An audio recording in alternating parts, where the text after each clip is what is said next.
Accounts में कल हम लोग ने देखा था, पहला टूल है बैंक रेट।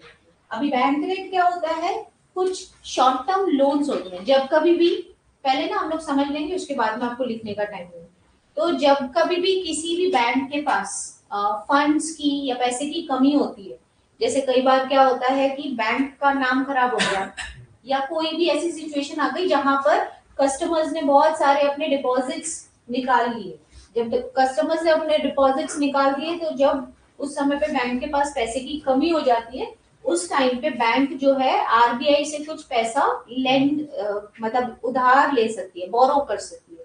तो it is the rate at which RBI lends money to the commercial bank. तो जो बैंक रेट होता है एक तरह का उधार का रेट ऑफ इंटरेस्ट है, जो आरबीआई कमर्शियल बैंक्स के ऊपर लगाती है for meeting shortfall of funds. अगर उनके पास पैसे की कमी होती है तो वो आरबीआई से कुछ पैसा उधार ले सकते हैं, और उस उधार के का जो अमाउंट है उसका रेट ऑफ इंटरेस्ट को हम कहते हैं बैंक रेट। इसमें कोई भी सिक्योरिटीज की बाइंग सेलिंग नहीं होती। ऐसा नहीं है कि बैंक अपनी कोई सिक्योरिटी देती है उसके बदले में पैसा ले रही है। It's just a loan from RBI that the commercial bank take, और उस लोन का रेट ऑफ इंटरेस्ट कहलाता है बैंक रेट।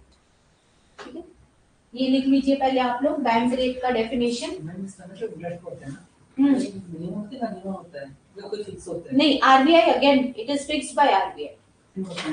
नहीं, 15% नहीं जाता। नहीं, 15% नहीं जाता। मैं अभी आपको ना ये सब करने के बाद हम लोग आरबीआई की वेबसाइट देखेंगे, फिर मैं आपको एक्चुअल वाले जो फिगर्स है वो बताऊंगी। फिलहाल आप बैंक रेट की डेफिनेशन लिख लो।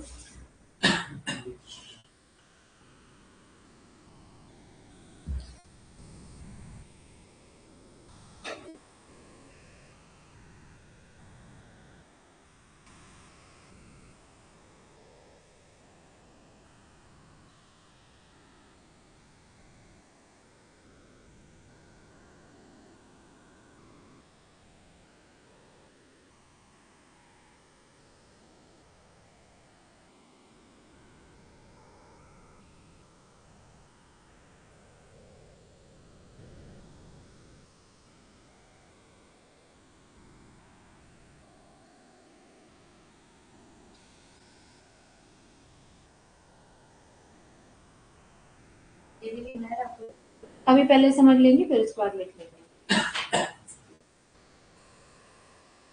अभी सिर्फ आप लोग बैंक रेट लिखो।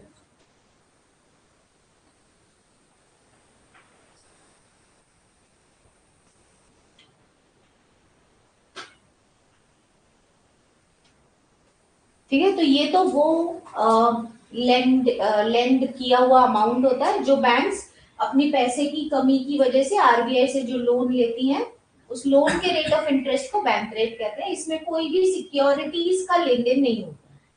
ठीक है, दूसरी जगह पर एक चीज होती है रेपो रेट।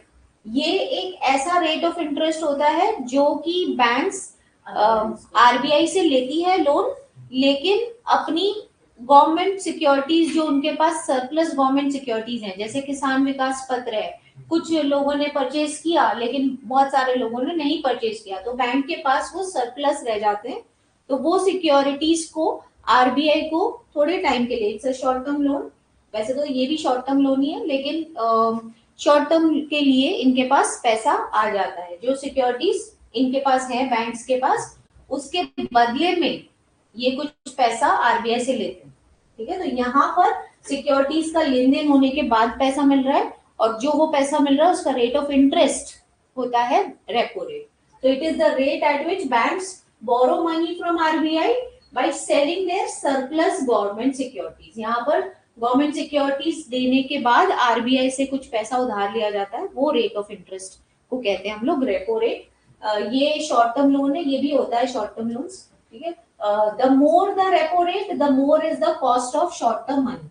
जितने टाइम तक उन्होंने वो सिक्योरिटी आरबीआई को दी हुई है, उतने टाइम के लिए बैंक के पास शॉर्ट टर्म में पैसा आ जाता है। समझ लो, इसका मतलब ये the more the repo rate the more is the cost of short term money with the banks.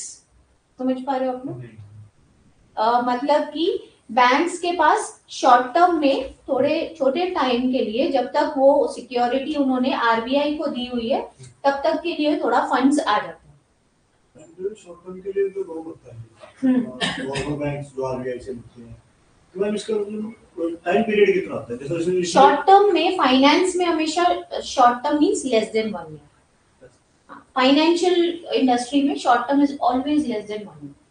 ठीक है, तो ये जितनी भी सिक्योरिटीज होती हैं, गवर्नमेंट की योजनाएं, गवर्नमेंट की स्कीम्स जितनी भी हैं, ये सारी बैंक्स परचेज करते हैं मनी मार्केट से और अपने पास रखते हैं।